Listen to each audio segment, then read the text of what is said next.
Vamos continuar o nosso estudo fazendo alguns exemplos de equilíbrio químico, agora utilizando a equação do equilíbrio para calcular o que se pede. Então, neste exemplo temos que a constante de equilíbrio, Kp, para a decomposição do pentacloreto de fósforo em tricloreto de fósforo e cloro molecular, ele nos dá a equação química no equilíbrio, é de 1,05 a 250 graus Celsius. Se as pressões parciais do pentacloreto de fósforo e do tricloreto de fósforo no equilíbrio forem 0,875 atm e 0,463 atm, respectivamente, qual é a pressão parcial do cloro no equilíbrio à mesma temperatura? É uma questão bem simples. Primeiro vamos copiar novamente a equação química aqui. Observe que ela já está balanceada.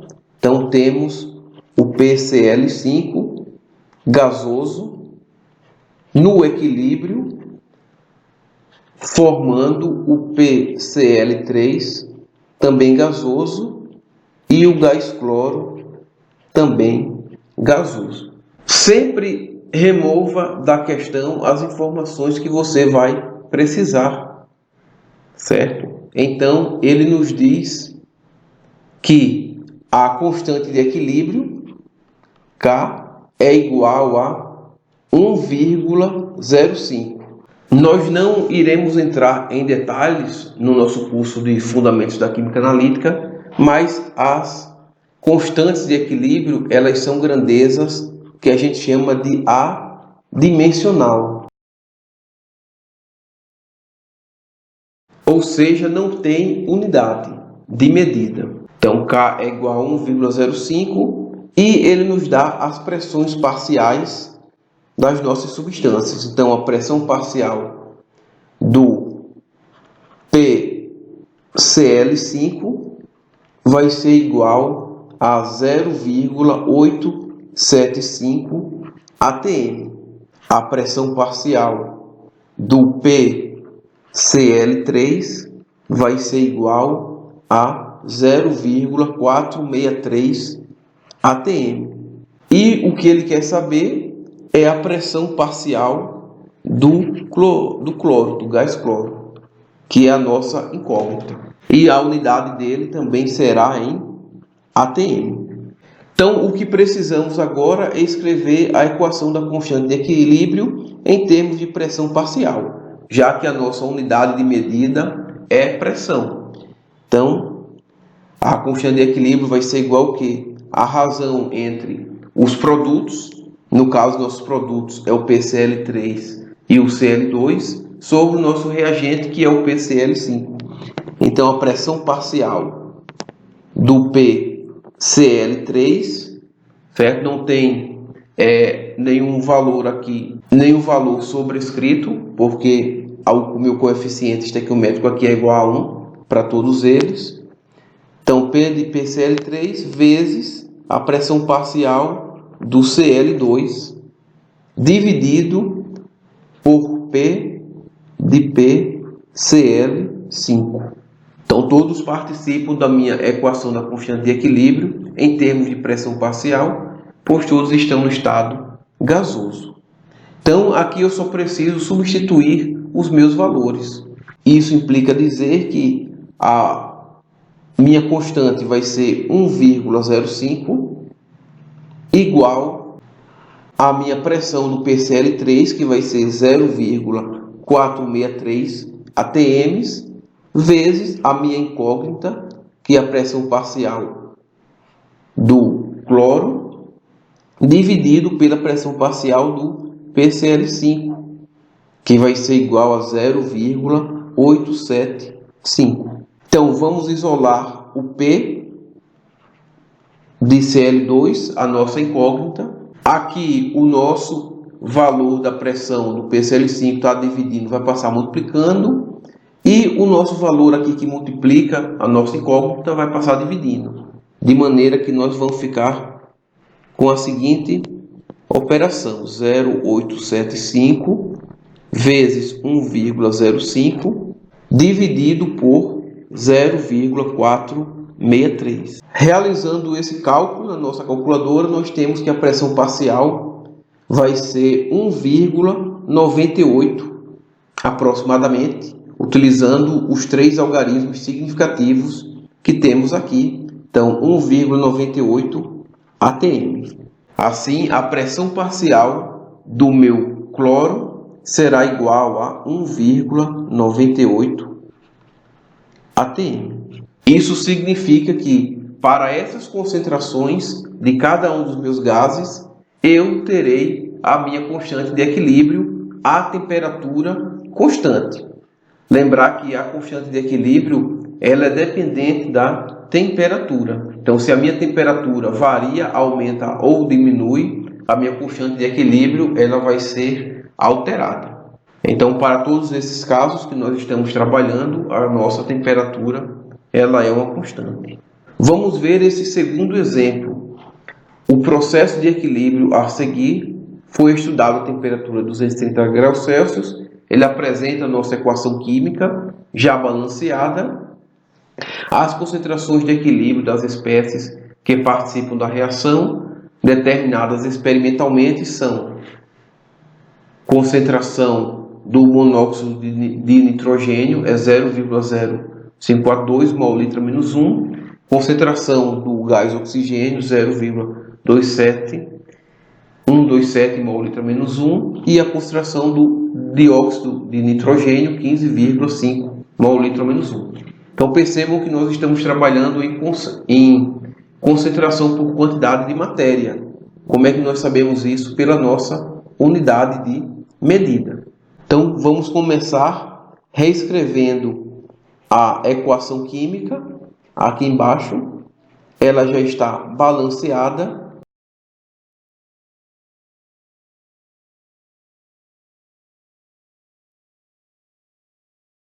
E vamos extrair as informações que nós queremos, né? Ele quer que eu calcule a constante de equilíbrio em termos de concentração por quantidade de matéria, ou concentração molar. Lembrando que a constante de equilíbrio ela não tem unidade, ela é adimensional. Então, a nossa concentração do gás monóxido de nitrogênio é igual a 0,0542 mol/-1. A concentração do nosso gás oxigênio vai ser igual a 0,127 mol/-1 e a concentração do nosso gás dióxido de nitrogênio vai ser igual a 15,5 mol/-1. Então, podemos escrever a nossa equação da constante de equilíbrio. Constante de equilíbrio vai ser a razão dos produtos sobre os reagentes. Então, o nosso produto aqui vai ser o dióxido de nitrogênio elevado ao seu coeficiente estequiométrico, que é 2, dividido pela concentração do NO elevado ao quadrado, que é o seu coeficiente estequiométrico, vezes a concentração de O2.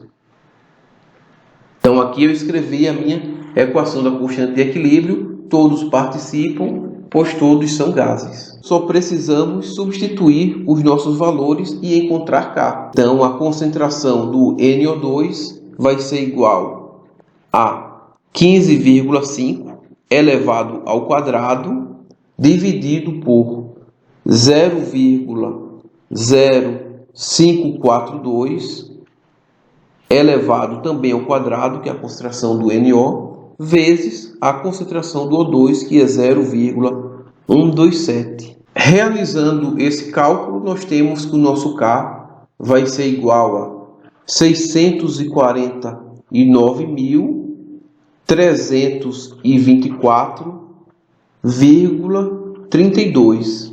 Podemos aproximar esse valor para 6,49 vezes 10 à quinta, ok? Sempre realizem o arredondamento apenas ao final dos seus cálculos. Esse valor significa que para essa expressão na constante de equilíbrio, o seu valor será 6,49 vezes 10 à quinta, quando calculado para a temperatura de 230 graus Celsius, a temperatura constante. Ok, pessoal, continuando.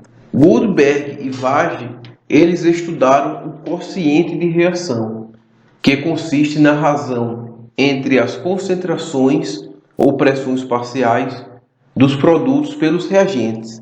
Na verdade, a origem da constante de equilíbrio, através da lei da ação das massas, se deu a partir do quociente de reação. Porque o quociente de reação, o Q maiúsculo, pode ser calculado para qualquer instante da reação. Entretanto, ao atingir o equilíbrio químico, o valor de Q, do quociente de reação, não se altera, se torna uma constante. No equilíbrio, Q é igual a K, ou seja, Q vai ser uma constante. Nós expressamos Q da mesma maneira que expressamos a constante de equilíbrio, em termos de pressão parcial e em termos de concentração por quantidade de matéria.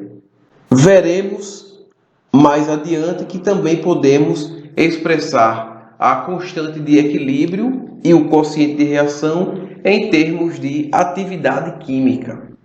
Então, basicamente, para qualquer momento da reação, nós podemos realizar a sua razão de produtos por reagentes.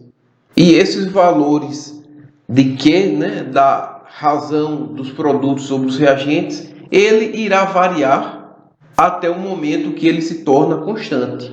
Neste exemplo aqui de formação da amônia gasosa, nós temos que para diferentes situações de concentração, o nosso valor de Q é igual, ou seja, ele é a constante de equilíbrio.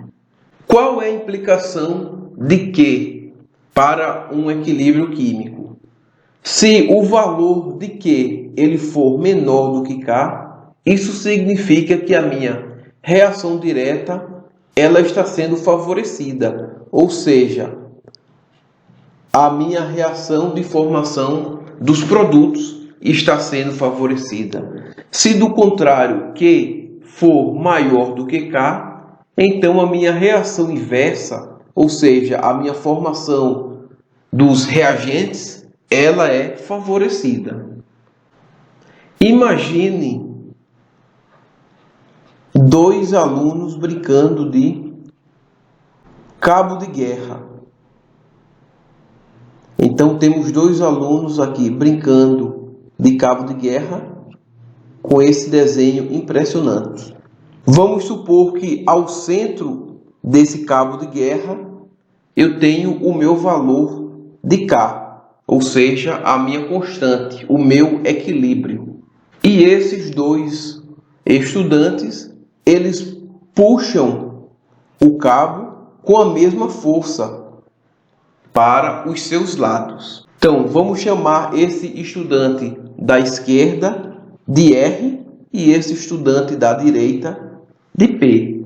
Nessa condição, se eles estão puxando com a mesma força e ao mesmo tempo, a minha corda está perfeitamente esticada e eu tenho o meu equilíbrio mantido no centro desta corda. Suponhamos agora que ao lado direito, outro estudante venha fazer força. E esse aumento de força fará com que o meu equilíbrio ele se desloque para o lado de P, para a minha direita. Sendo que o meu K, a minha constante de equilíbrio, ela precisa ser mantida. Então, para que a minha constante de equilíbrio seja mantida, eu preciso aumentar a força do lado esquerdo, do lado de R aqui. Então, eu vou aumentar a força proporcionalmente. Então, eu vou deslocar o meu equilíbrio para os meus reagentes. Então, o que isso quer dizer? Isso quer dizer que na condição de equilíbrio, a temperatura constante, se eu aumentar a minha concentração nos meus produtos, para que a minha constante de equilíbrio ela permaneça, eu terei que aumentar a concentração dos meus reagentes. E vice-versa. Caso os reagentes aumentem a sua concentração, no caso aqui a força, eu terei que dar mais força, ou seja, terei que formar mais produtos para manter o meu equilíbrio. Então, pessoal, vejamos em números a diferença entre Q e K. Vamos supor uma dada equação química R no equilíbrio, a dupla seta aqui, formando P. Vamos supor que neste equilíbrio o valor de K, da constante de equilíbrio, é igual a 10.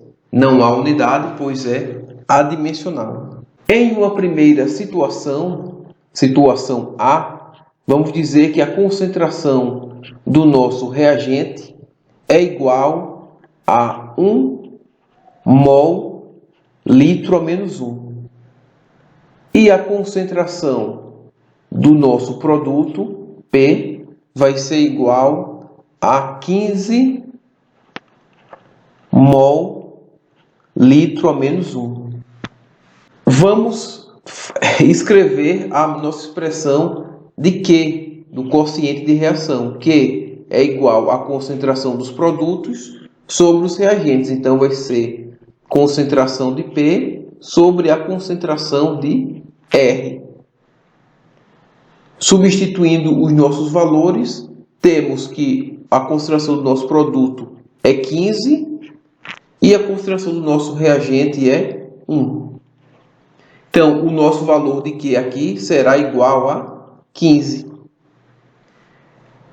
Então, conseguimos observar que, nesta primeira situação, o nosso valor de Q é maior do que o valor de K. Isso implica dizer que, para o equilíbrio ser atingido, a minha reação precisa formar mais reagentes, ou seja, a tendência da minha reação é formar mais reagentes. Podemos escrever a nossa equação da constante de equilíbrio enfatizando a nossa seta da reação inversa.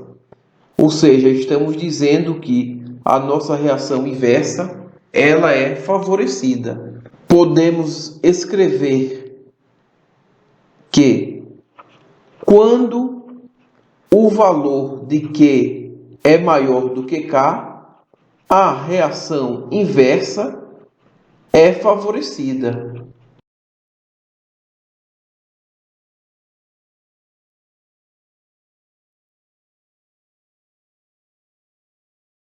Logo, para que o equilíbrio seja atingido, há uma dada temperatura, não é? Lembrando que a constante de equilíbrio ela tem uma temperatura constante, senão ela varia. Então, para que esse equilíbrio seja atingido, se o meu valor de Q é maior do que K, eu tenho que formar mais reagentes. Para a segunda situação que eu vou chamar de B, eu tenho que a concentração do meu reagente agora vai ser igual a 5 mol litro a menos 1.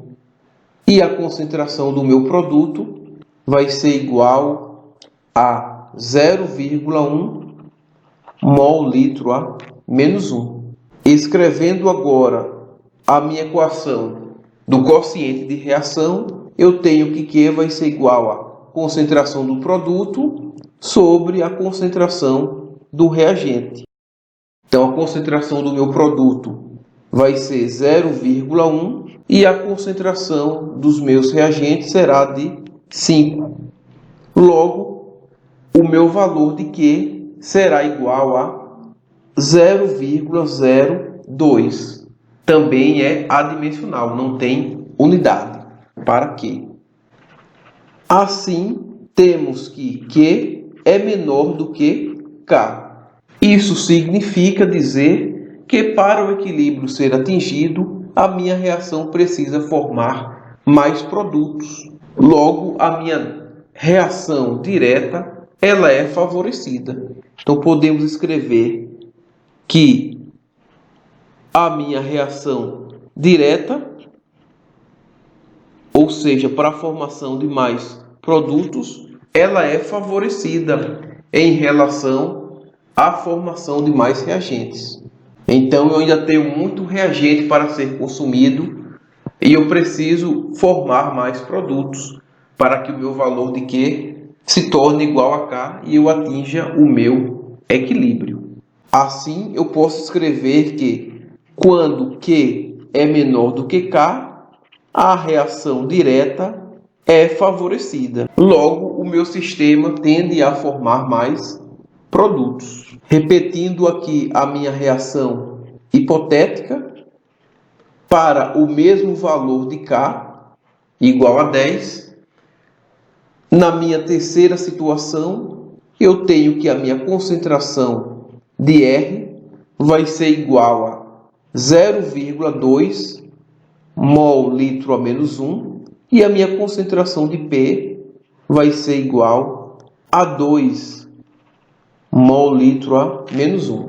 Desse modo, eu posso escrever a minha equação do quociente de reação como sendo a razão da concentração do meu produto sobre o meu reagente.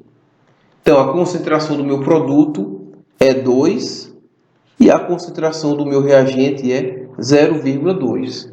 Então, resolvendo isso, eu tenho que o meu Q é igual a 10. Assim, logo, o meu valor de Q é igual ao meu valor de K. Certo? Então, isso significa que a minha reação está no seu estado de equilíbrio. O equilíbrio químico ele foi atingido e mais nenhum lado da reação será favorecido. Então, quando eu estou no meu equilíbrio químico, ainda existe a formação de reagente e existe a formação de produtos, porque o equilíbrio ele é dinâmico. Então, não vai parar de acontecer, sendo que nem o lado dos meus reagentes, nem o lado dos meus produtos, ele é favorecido. Então, quando Q é igual a K, podemos escrever que o equilíbrio químico foi atingido, alcançado. Outra informação extremamente importante e relevante para todo estudo da química é a grandeza do equilíbrio químico, né? No caso, a grandeza da constante de equilíbrio. O que ela significa? Quanto maior for a minha constante de equilíbrio, por exemplo, 1 vezes 10 a 23, significa que a minha reação ela tem uma grande tendência na formação dos meus produtos. Então, significa que praticamente todos os meus reagentes formaram os meus produtos. Quando eu tenho uma constante de equilíbrio bem menor do que 1, por exemplo, 1 vezes 10 a menos 14, então eu tenho uma tendência à minha reação inversa. Significa que a minha reação inversa ela é favorecida. Ou seja, os meus reagentes têm uma forte tendência a não formar os produtos. Eu vou ter uma formação de produto muito baixa.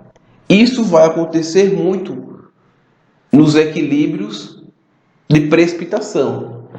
Então, um sólido insolúvel, que nós chamamos, na verdade, é uma substância que tem uma constante de equilíbrio muito baixa. Então, não há tendência para a sua formação. Já os ácidos e bases fortes, a sua dissociação ela é muito alta, ou seja, quase todos os reagentes são convertidos em produtos. Então, vejamos como exemplo a constante de dissociação do ácido clorídrico.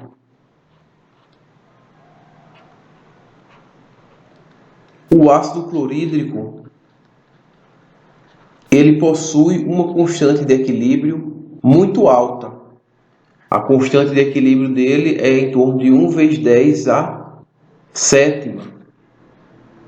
Isso significa que praticamente todo o ácido clorídrico ele está na sua forma ionizada, em solução aquosa.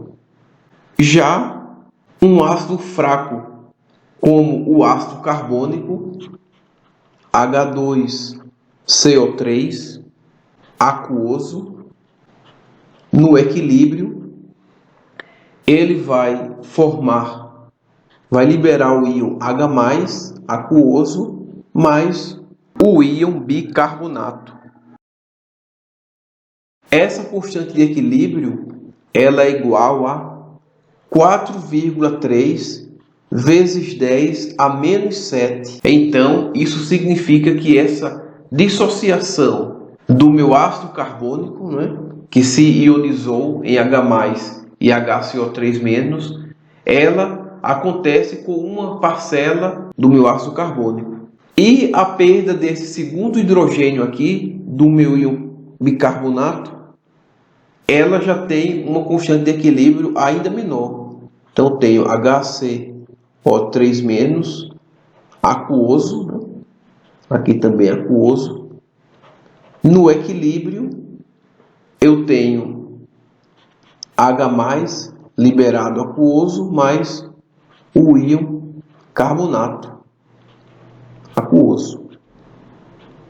Então, essa constante de equilíbrio aqui, ela vai ser igual a 5,6 vezes 10 a menos 11. Então, isso significa que menos ácido carbônico ainda gera íons carbonato. Então, a tendência dessa reação é a permanência da minha substância inicial, do meu reagente, o ácido carbônico. Da mesma forma que a tendência dessa segunda reação é a permanência do meu íon bicarbonato. E como nós podemos observar isso? Através das nossas constantes de equilíbrio. De maneira semelhante, o sólido hidróxido de alumínio ele gera íons alumínio 3+, aquoso, mais e 3 íons OH-, hidroxila, também aquoso, e tem um produto de solubilidade, né, que é a constante de equilíbrio dele, igual a 1 vezes 10 a menos 33. Então, o hidróxido de alumínio ele é extremamente insolúvel, porque a sua constante de equilíbrio ela é muito menor do que 1. Então, a tendência dessa minha equação, né, a tendência dessa minha equação química no equilíbrio é a permanência do meu reagente, do meu hidróxido de alumínio sólido. Faremos cálculos dessa natureza mais à frente. Então, podemos resumir que quanto maior o meu valor de K, mais produtos eu formarei. Quanto menor o meu valor de K, menos produtos eu formarei. Porque a tendência, quando K é muito menor do que 1, como no caso dos sólidos insolúveis, por exemplo, o hidróxido de alumínio, que mostramos no slide anterior, é que ele permaneça como está, sem sofrer sua dissociação. A atividade química. Nós não estudamos a atividade química em um curso de Introdução à Química Analítica. Entretanto, a implicação da atividade química, ela existe nos nossos estudos, mesmo que introdutórios. Então, descobriu-se empiricamente, experimentalmente, e a termodinâmica, os cálculos termodinâmicos comprovaram que tanto os líquidos quanto os sólidos, eles não participam da expressão da constante de equilíbrio, nem da expressão da constante de equilíbrio, nem da expressão do quociente de reação, o nosso Q.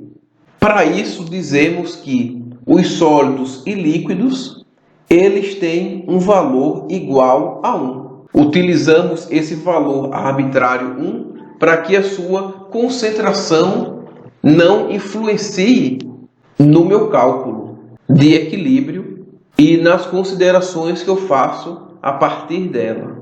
De maneira bem simples, podemos dizer que a atividade química, representada por um A minúsculo, significa a disponibilidade que uma espécie química ela tem de reagir, a disponibilidade reacional. Ou seja, significa a real quantidade de substâncias ativas presentes na solução.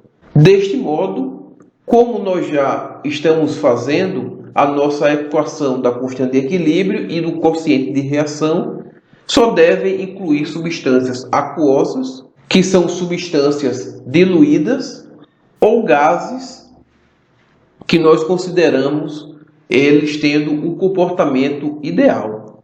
As substâncias aquosas, nós também consideramos elas como sendo substâncias pertencentes a uma solução ideal, onde os seus íons, os seus solutos, não influenciam uns aos outros. Da mesma forma que entendemos como gás ideal, gases que não influenciam, não interagem uns com os outros, apenas com um recipiente onde ele está contido. De fato, a constante de equilíbrio ela é calculada termodinamicamente em termos de atividade e não de concentração por quantidade de matéria, como nós utilizamos. O uso da concentração molar ele serve para simplificar os nossos cálculos, pois a atividade química ela é calculada como sendo o produto do coeficiente de atividade pela concentração da minha substância, a concentração molar. Esse coeficiente de atividade ele leva em consideração a força iônica dos íons que estão presentes em uma solução aquosa. O cálculo desse coeficiente de atividade ele não é trivial, sendo que experimentalmente esse coeficiente de atividade que nós representamos com essa letra grega gama, ele se aproxima de 1 quando eu tenho substâncias diluídas em uma solução próxima da ideal, onde os íons não interagem uns com os outros, e com o gás ideal, onde o gás não interage uma partícula, uma molécula com a outra. Então, nessas condições, o coeficiente de atividade é considerado igual a 1 e eu tenho que a minha atividade química é igual à minha concentração por quantidade de matéria. No dia a dia do laboratório, nós não precisamos utilizar a atividade química. Entretanto, se precisamos fazer cálculos mais precisos, de fato temos que utilizar a atividade química no lugar da concentração por quantidade de matéria. Outro fato interessante é que os métodos eletroquímicos, por exemplo, os potenciométricos, como o eletrodo íon seletivo de pH, eles medem a atividade química, porque eles medem o que realmente está disponível interagindo com o eletrodo em solução. Em nossos cálculos sempre utilizaremos a concentração por quantidade de matéria ao invés da atividade química. Vamos finalizar essa aula fazendo dois exemplos. No primeiro exemplo, nós temos que a análise de uma mistura de reação mostrou que a sua composição é 0,47 mol litro a menos 1 de nitrogênio, de gás de nitrogênio, 0,524 mol litro a menos 1 de gás hidrogênio e 0,122 mol litro a menos 1 de gás amônia a uma temperatura de 800 Kelvin. Veja que, embora nós nunca utilizemos a temperatura nesse nosso tipo de cálculo, a partir da equação do equilíbrio da lei da ação das massas, mas a temperatura é importante para entendermos que o nosso valor da constante de equilíbrio ele é calculado para uma determinada temperatura. Assim, nessa temperatura, a constante de equilíbrio é 0,278. Ele nos dá a nossa equação química já balanceada e pede para calcular o quociente de reação. O Czinho aqui tem a mesma justificativa do Czinho subscrito do K. Significa que a minha unidade está em concentração por quantidade de matéria. E pede também para responder essa pergunta: será que a mistura de reação está em equilíbrio? E caso esteja, a tendência é formar mais reagentes ou a tendência é formar mais produtos? Então vamos responder agora. Primeiro, vamos colocar aqui a nossa equação química. Então ela já está balanceada.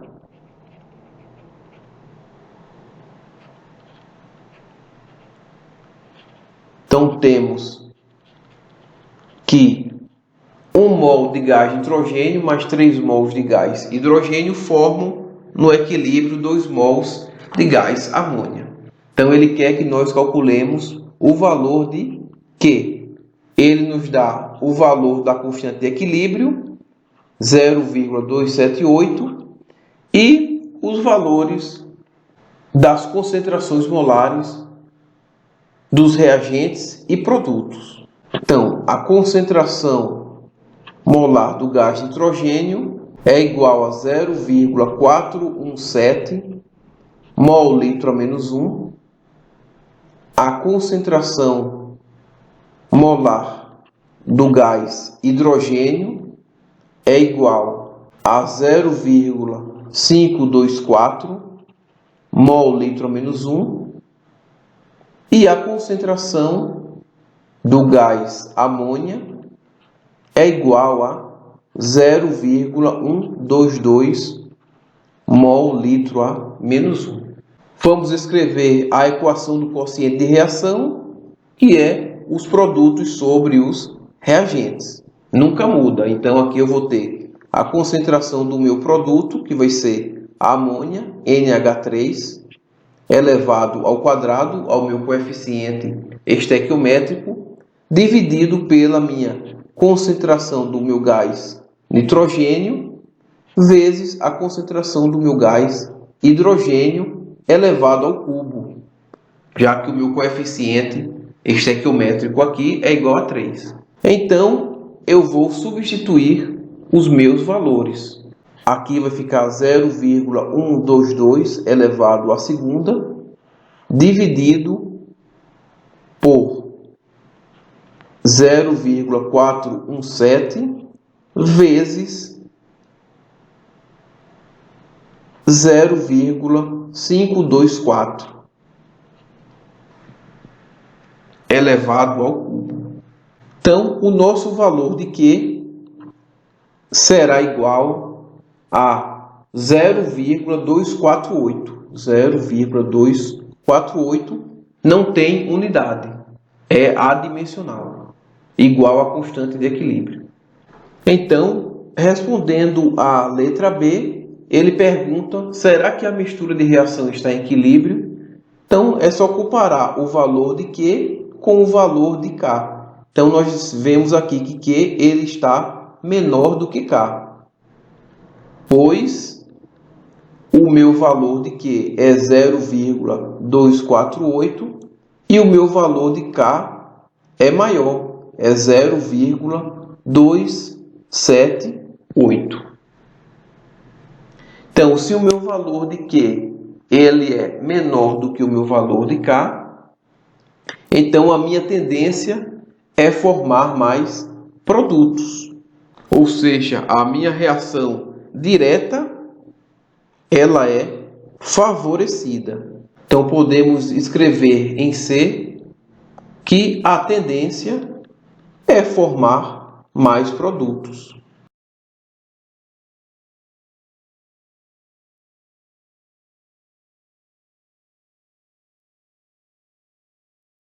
Vejamos nosso último exemplo. Um balão de reação de 0,500 litros, ou seja, 500 ml, em 700 Kelvin, contém essas concentrações dos nossos gases. Então, observe que eu não tenho aqui a concentração por quantidade de matéria, eu tenho o número de mol da minha substância, certo? Então, eu preciso observar as minhas unidades, porque eu não posso calcular a constante de equilíbrio ou o quociente de reação a partir do mol, do número de mols. Eu tenho que transformar em concentração molar ou concentração por quantidade de matéria.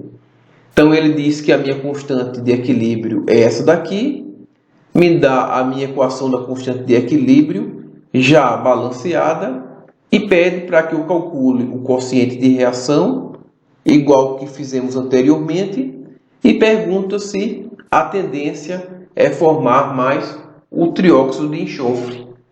Então, para saber disso, precisamos calcular o valor do quociente de reação.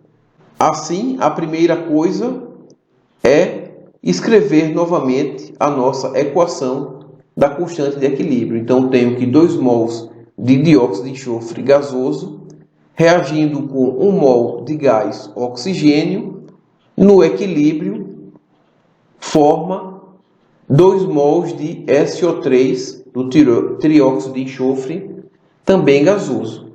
Então, aqui eu sei que eu preciso calcular Q, que vai ser a concentração dos meus produtos, no caso o SO3 elevado ao quadrado, meu coeficiente estequiométrico, sobre os meus reagentes, SO2 elevado ao quadrado e a concentração de oxigênio. Como temos 1 mol aqui, elevado a 1, não altera nada. Sendo que eu não tenho a concentração de nenhum desses 3 compostos. Eu preciso calcular. Eu sei que a minha concentração por quantidade de matéria, né? O meu mol litro a menos 1, ele é calculado pelo número de mols sobre o volume. O mol por litro vem daqui. Então, eu vou utilizar isso para calcular as minhas concentrações. Assim, a minha concentração do meu SO3 vai ser igual a o número de mols, que vai ser 1,0 vezes 10 a menos 4, vezes 10 a menos 4 mol, dividido pelo meu volume em litros. Então, esse volume aqui em litros, o meu volume aqui já está em litros, né? Então, é só adicionar aqui embaixo, 0,5 litros. Então, aqui eu vou ter a minha concentração por quantidade de matéria, que vai ser igual a 2 vezes 10 a menos 4 mol litro a menos 1. Da mesma forma, para o dióxido de enxofre, SO2, teremos a sua concentração dada pelo número de mols, que vai ser 1,20 vezes 10 a menos 3 mol, dividido por 0,5. Então, todos estão no mesmo balão de reação. Então, todos ocupam o mesmo volume, certo? Todos eles são gases. E o volume deles é o volume do meu balão, certo? Teremos a concentração molar igual a 2,4 vezes 10 a menos 3 mol litro a menos 1. Da mesma forma que para a nossa concentração de O2, do gás oxigênio. Então, teremos a razão entre o número de mols de oxigênio, que será 5 vezes 10 a menos 4 mol, dividido por 0,5 litros. Isso será igual a 1 vezes 10 a menos 3 mol litro a menos 1. Substituindo tudo, teremos que 2 vezes 10 a menos 4 elevado ao quadrado, dividido por 2,4 vezes 10 a menos 3 elevado ao quadrado, vezes 1 vezes 10 a menos 3. Resolvendo essa álgebra toda, teremos que será igual a 6,944. Resolvendo a letra B, que ele pergunta aqui se mais trióxido de enxofre tenderá a se formar. Então, temos que ele é bem menor do que K. K é igual a 1,7 vezes 10 a sexta. Então, se Q é bem menor do que K, então a tendência é formar mais produtos, ou seja, a reação direta está sendo favorecida. Então, podemos escrever que a tendência é formar mais produtos, mais trióxido de enxofre. Ok, pessoal? Espero que tenham compreendido. Assistam aos vídeos várias vezes e refaçam os seus exemplos. Até a próxima!